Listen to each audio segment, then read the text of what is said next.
Hello बच्चों, जय हिंद। मैं सर विजय सर, मैं आप लोगों के लिए लेकर के आया हूँ नीट एग्ज़ाम 2023 के लिए बायोलॉजी। ठीक है, ये जो बायोलॉजी है इसमें फर्स्ट चैप्टर आपका फर्स्ट एनसीईआरटी का आ जाता है द लिविंग वर्ल्ड। ठीक है, तो हम लोग आज स्टार्ट करेंगे, एकदम बेसिक से बायोलॉजी को सीखेंगे बहुत ही सिंपल तरीके से।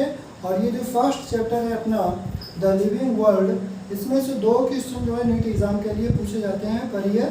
तो बहुत ही इंपॉर्टेंट चैप्टर हो जाता है, बहुत ही स्कोरिंग चैप्टर है।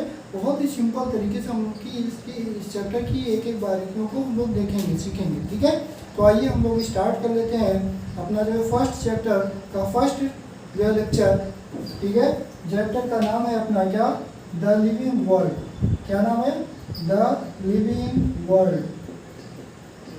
The living world.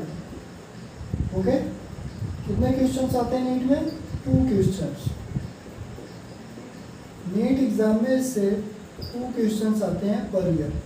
ओके, तो इस चैप्टर को स्टार्ट करने से पहले थोड़ी सी कुछ बेसिक बातें जिसको हम लोगों को सीख लेना चाहिए। जिसमें पहली बेसिक बात अपने पास आ जाती है कि भाई बताइए कि what is the biology. Biology क्या है? ठीक है, तो बायोलॉजी की बात करें तो सिंपली जो है biology is the study of क्या, study of life and its different form. तो ये क्या है? स्टडी ऑफ क्या, study of life, study of life and its form. ठीक है, इसको हम बोल देते हैं बायोलॉजी। ठीक, biology term given by Treviranus and Lamarck. Treviranus and Lamarck. Okay, कौन? लेमार्क। फादर कौन है बायोलॉजी के? फादर यानी कि जिसने फर्स्ट ऑफ ऑल बायोलॉजी के बारे में लोगों को बताना शुरू किया। इसके पहले किसी को बायोलॉजी के बारे में कुछ भी नहीं पता था। वो कौन है? वो आप क्या कहते हैं? अरिस्टोटल। ठीक है, वेरी इंपॉर्टेंट है। कोई एग्जाम ऐसा नहीं जिसमें पूछा ना गया हो फादर ऑफ बायोलॉजी कौन है? अरिस्टोटल। ठीक है, अब इसमें एक टर्म आया लाइफ। तो अगर हम पूछे आपसे कि व्हाट इज द लाइफ, क्या पूछे आपसे? लाइफ क्या है भाई, तो आप क्या बताओगे? What is the life. ठीक है, तो लाइफ क्या है? कभी आपने इस बात को सोचा है? अगर मैं आपको बताऊं कि लाइफ क्या है तो कुछ लोग कुछ भी जवाब देंगे, उससे मतलब नहीं। जो एक्चुअल बात है उसको हम यहाँ पे समझाने की कोशिश करेंगे आपको सिंपल तरीके में। तो लाइफ जो है, लाइफ को फर्स्ट ऑफ ऑल एक साइंटिस्ट आया, उनका नाम था क्या, हक्सले। उन्होंने बताया कि प्रोटोप्लाज्म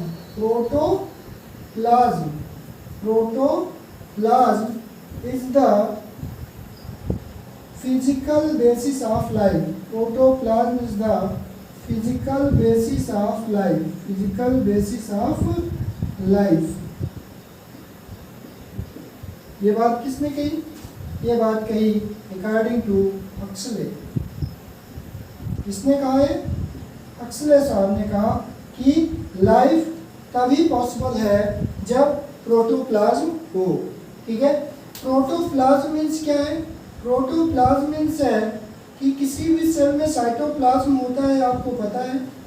साइटोप्लाज्म प्लस न्यूक्लियोप्लाज्म को हम कलेक्टिवली क्या बोलते हैं? इसको हम कलेक्टिवली बोलते हैं क्या? प्रोटोप्लाज्म। ये क्वेश्चन एम्स का है कि व्हाट इज द प्रोटोप्लाज्म। तो protoplasm is the combination of cytoplasm and nucleoplasm. अब आप कहेंगे सर क्या है साइटोप्लाज्म, क्या है न्यूक्लियोप्लाज्म? तो ये एक सेल है, सेल के अंदर ये न्यूक्लियस है। तो ये सेल मेम्ब्रेन है, ये आपका न्यूक्लियस के ऊपर कवरिंग यानी कि न्यूक्लियर मेम्ब्रेन हो गई। न्यूक्लियर मेम्ब्रेन हो गई। अब nuclear membrane and cell membrane के बीच में जो है उसको हम क्या बोलते हैं? साइटोप्लाज्म। क्या बोलते हैं? साइटोप्लाज्म। जो सेल मेम्ब्रेन और न्यूक्लियर मेम्ब्रेन के बीच में प्रेजेंट है उसको हम बोलते हैं साइटोप्लाज्म। और जो न्यूक्लियर मेम्ब्रेन के द्वारा कवर्ड फ्लूइड है उसको हम बोलते हैं न्यूक्लियोप्लाज्म।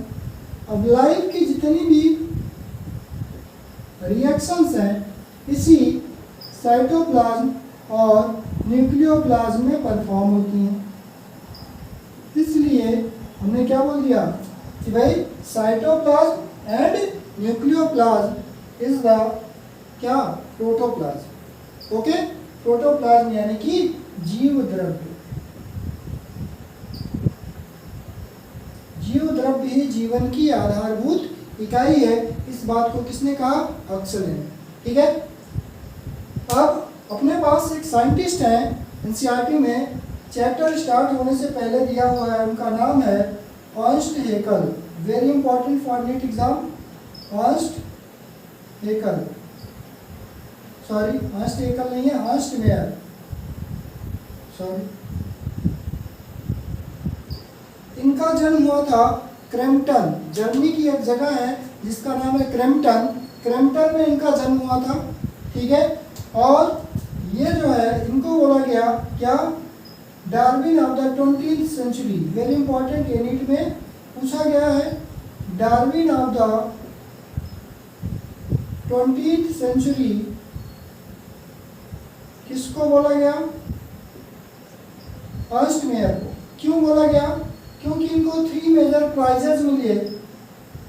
3 मेजर प्राइजेस मिले इनको इनके काम के लिए 3 मेजर प्राइजेस मिले। पहला जो प्राइज है उसका नाम है बाल्जन प्राइज। क्या नाम है? बाल्जन प्राइज। बाल्जन प्राइज, या इसी को बोल सकते हैं triple crown of biology. Triple crown of biology कब मिला इनको? 1983 में। याद रखना, ये उसका क्वेश्चन है, मैचिंग कराया तीनों प्राइज का। दूसरा जो प्राइज है उसका नाम है, क्या नाम है उसका? International prize for biology. International prize for biology. International prize for biology in 1994। Very important, year को याद रखिएगा। नेक्स्ट और लास्ट है क्या? Crafoord prize. Crafoord prize. Crafoord prize इनको मिला कब? 1999 में। ओके, आपसे पूछा जाए कि बताइए कि बाल्जन प्राइज है triple crown of biology, Ernst Mayr आपको कब मिला? 1983 में। 1994 में इनको क्या मिला? International prize for biology. 1999 में इनको क्या मिला? क्रेफवर्ड प्राइज फॉर बायोलॉजी। ठीक है, ये 3 मेजर प्राइजेस थे जो किसको मिले? अर्नस्ट मेयर साहब को। ठीक है, और इनको बोला जाता है Darwin of the 20th century, क्योंकि 20th सेंचुरी में जो सबसे ज़्यादा फेमस हुआ साइंटिस्ट बायोलॉजी के फील्ड में वो कौन हुए? अर्नस्ट मेयर साहब। ठीक है, तो इसलिए इनको बोला गया Darwin of the 20th century. ये भी क्वेश्चन आया हुआ और ये भी तीनों बातें आई हुई हैं। इस बातों को आप ध्यान में रखेंगे। जितने भी यहाँ पे मैंने पॉइंट लिखे हैं वो सारे किसी न किसी मेडिकल एग्जाम में पूछे गए हैं, खास करके नीट एग्जाम में की है तो सारी बातें पूछी गई। ओके, तो अब हम लोग आते हैं अपने चैप्टर पे। ठीक है, चैप्टर क्या है? The living world. ओके,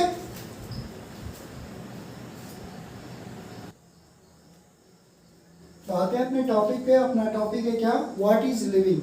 तो लिविंग थिंग्स जो भी होती हैं, जो भी लिविंग थिंग्स हैं, एनसीईआरटी कह रही है व्हाट इज लिविंग।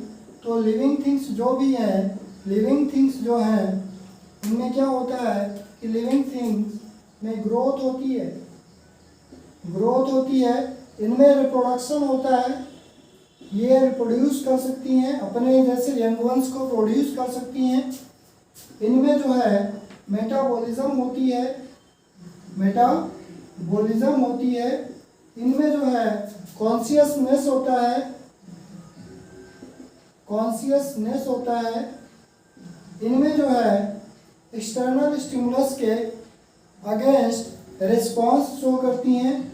और ये जो है सेल की बनी होती है, यानी कि इनमें सेलुलर ऑर्गेनाइजेशन होता है।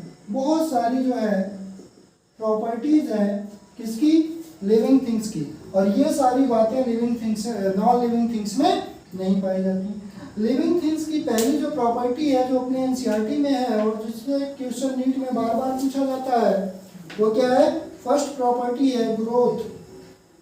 क्या है बेटा, ग्रोथ। तो ग्रोथ से बहुत क्वेश्चन आते हैं, ठीक है, 3 star, very important for NEET exam. Okay, तो ग्रोथ क्या है, ग्रोथ का मतलब है कि भाई increase in number and increase in mass, increase in number and increase in mass of the body are called as growth. These are the twin characteristic of growth. ये क्या है, twin characters हैं किसके, growth के, twin characters of growth, ठीक है। यानी कि ग्रोथ एक प्रॉपर्टी है, उसके 2 कैरेक्टरिस्टिक हैं, एक है नंबर का बढ़ जाना और एक है बॉडी के मास का बढ़ जाना। ओके, क्वेश्चन पूछेगा which of the following is twin characteristic of growth, तो क्या है, increase in number and increase in mass, ठीक है। यानी कि नंबर का बढ़ना, क्लास में 10 स्टूडेंट है, आज 20 आ गए तो नंबर ऑफ स्टूडेंट बढ़ गया, यानी कि क्लास में ग्रोथ हुई, ठीक है। बॉडी का मास पहले कितना था, 5 kg, आज आपके बॉडी का मास कितना हो गया है, 50 kg, तो यानी कि आपके बॉडी की ओवरऑल ग्रोथ हुई है, क्योंकि बॉडी में क्या बढ़ा हुआ है, बॉडी का मास यानी कि वेट बढ़ा हुआ है, ठीक है। तो ये जो ग्रोथ है, growth in the sense of in unicellular and multicellular, unicellular and in multicellular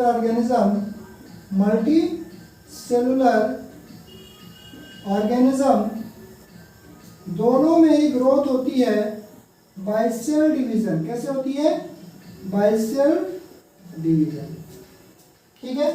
in case of multicellular organism, अगर हम बात करें इन प्लांट्स, किसमें बात करें, in plants, cell division throughout the life होता है, यानी कि जो ग्रोथ होती है इसमें प्लांट्स में ग्रोथ जो है क्या होती है, कॉन्टिन्यूअस होती है। क्या होती है, कॉन्टिन्यूअस होती है, यानी कि through out the life. Growth क्या होती है, through out the life, through out the life, ठीक है। इसका क्या मतलब है, आपने देखा होगा कई सारे प्लांट हैं, जब वो सूखते हैं, सूखने से पहले आपने देखा होगा उसमें नई नई पत्तियां आई रही होंगी कुछ समय पहले, उसमें हो सकता है फ्रूट भी लगे रहे हो, और फ्रूट वगैरह सब कुछ समय बाद गायब हो जाते हैं और वो प्लांट सूख सा जाता है और उसकी डेथ हो जाती है, ठीक है। तो जर्मिनेशन से लेकर के बढ़ने तक उसमें जो है नई नई चीजें देखने को मिली, इसमें प्लांट्स में, इसलिए बोला गया कि प्लांट्स में कैसी ग्रोथ होती है, कॉन्टिन्यूअस। अगर हम देखें किसमें, इन केस ऑफ एनिमल, किसमें, इन एनिमल्स के केस में क्या होता है, ग्रोथ जो होती है सर्टेन टाइम के लिए होती है। ग्रोथ जो है क्या होती है, सर्टेन टाइम के लिए होती है, एक निश्चित काल के लिए ग्रोथ होती है, सर्टेन टाइम पीरियड के लिए ही ग्रोथ देखने को मिलती है इन केस ऑफ एनिमल्स, ठीक है। इसलिए इसमें ग्रोथ कैसी है, लिमिटेड। क्यों, क्योंकि टाइम लिमिट है यहाँ पे, ठीक है। ग्रोथ कैसी है, लिमिटेड, और यहाँ पर ग्रोथ कैसी हो रही है, अनलिमिटेड, ठीक है। तो एनिमल की केस में ग्रोथ जो है सर्टेन टाइम के लिए होती है, जैसे बच्चे का जन्म होता है, बर्थ होता है, बर्थ के बाद वो ग्रोथ फेज में जाता है, उसकी ग्रोथ होती है, फिर वो एडल्ट हो जाता है, मैच्योर हो जाता है, फिर एडल्ट होने के बाद उसकी ग्रोथ रुक जाती है और ओल्ड एज में चला जाता है। ओल्ड एज में जाने के बाद उसकी अल्टीमेटली क्या हो जाती है, डेथ हो जाती है। जबकि ऐसा प्लांट में नहीं है। प्लांट जो है ओल्ड एज आया कि नहीं आया पता ही नहीं चलता, तब तक पता लगा कि प्लांट क्या हो गया, सूख गया, ठीक है। तो ये डिफरेंस है मल्टी सेलुलर ऑर्गेनिज्म के इन case of plant and animal. Plant में जो ग्रोथ हो रही कॉन्टिन्यूअस यानी कि इनडिटर्मिनेट ग्रोथ है, और एनिमल में जो ग्रोथ हो रही है लिमिटेड है, यानी कि डिटर्मिनेंट ग्रोथ है, टाइम पीरियड डिटरमाइन है कि सर्टेन टाइम पीरियड के लिए ग्रोथ होगी, किसमें? एनिमल्स में। जैसे ह्यूमन बीइंग में देख लो, बच्चे का जन्म होता है, उसकी ग्रोथ होती है, बॉडी का वजन बढ़ता है, साइज बढ़ता है, हाइट बढ़ती है, ठीक है। और एक ऐसा एज आता है, एज टाइम आता है जिसके बाद उसके बॉडी की ग्रोथ क्या हो जाती है? डिमिनिश्ड हो जाती है, ठीक है। या ऐसा स्टेज आता है इससे लगता है ग्रोथ रुक सी गई है, और एक पर्टिकुलर स्टेज के बाद उसकी ग्रोथ क्या हो जाती है? डिमिनिश्ड होने लगती है, कम होने लगती है, ओके। तो उसमें कहते हैं कि सर्टेन टाइम पीरियड के लिए ग्रोथ होती है, उसके बाद ग्रोथ क्या होने लगती है? कम होने लगती है, किसमें? इन केस ऑफ एनिमल, जबकि ऐसा नहीं है किसमें? प्लांट में, ओके। अब हम ये कह सकते हैं कि नॉन लिविंग में कहें कि अगर कोई भी नॉन लिविंग ऐसा नहीं है जिसमें ग्रोथ नहीं होती, तो ये बात कहना क्या होगा? गलत होगा। लिविंग और नॉन लिविंग दोनों में ग्रोथ होती है। तो ग्रोथ के सेंस में अगर हम देखें, जो ग्रोथ है, ग्रोथ देखें किसमें? नॉन लिविंग थिंग्स में। ग्रोथ नॉन लिविंग थिंग्स में देखें, और ग्रोथ को हम देखें किसमें मेजर करें? लिविंग थिंग्स में। लिविंग थिंग्स में, किसमें? लिविंग्स में, ठीक है।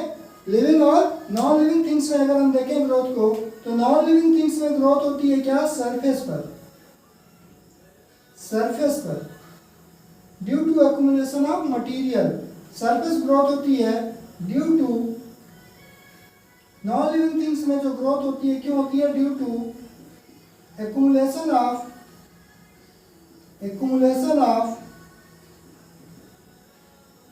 materials over the surface।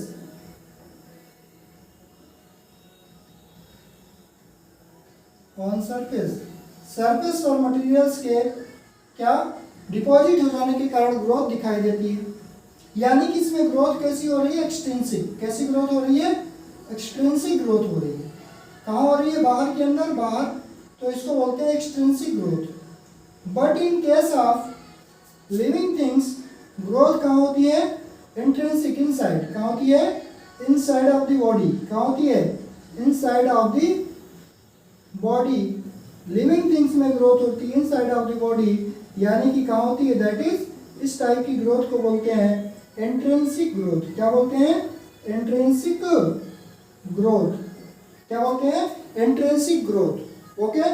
तो क्वेश्चन पूछा गया है कि what is the difference of non living and living about growth. दोनों में ग्रोथ होती है, बट डिफरेंस क्या है?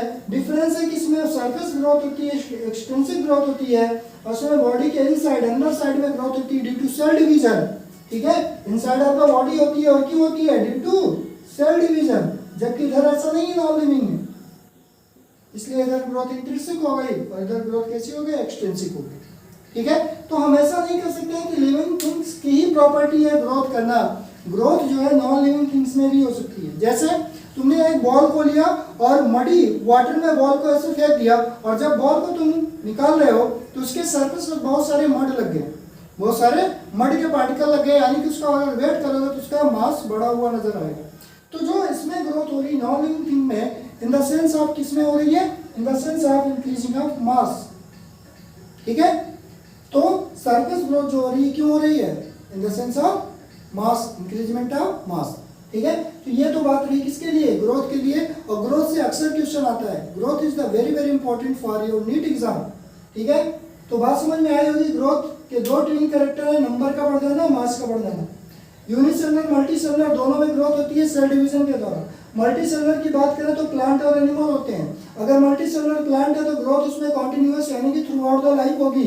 और थ्रू आउट द लाइफ का मतलब क्या होता है? जन्म से लेकर के मरने तक ग्रोथ हो रही है। और एनिमल्स के केस में ग्रोथ सर्टेन टाइम पीरियड के लिए होती है, लिमिटेड ग्रोथ होती है, और इसमें बर्थ होता है, ग्रोथ होता है, एडल्ट स्टेज ग्रोथ रुक गई, एडल्ट से ओल्ड एज में, और गया उसकी डेथ हो गई, ठीक है। ग्रोथ जो है नॉन लिविंग और लिविंग थिंग्स दोनों में होती है, but in case of non living things growth होती है due to accumulation of materials on the surface, ठीक है। यानी कि एक्सटेंसिव ग्रोथ, एक्सटर्नल ग्रोथ हो रही है, सरफेस ग्रोथ हो रही है। जबकि लिविंग थिंग्स में हो रही है growth inside of the body due to cell division, इसलिए इसको बोलते हैं इंट्रिंसिक ग्रोथ, ठीक है। उम्मीद करता हूं कि ये सारी बातें आपको बहुत ही क्लियरली समझ में आई होंगी, ठीक। बहुत ही सिंपल तरीके में, बहुत ही क्लियर कट तरीके से मैंने आपको इसको समझाने की पूरी कोशिश की है, ठीक है। ओके।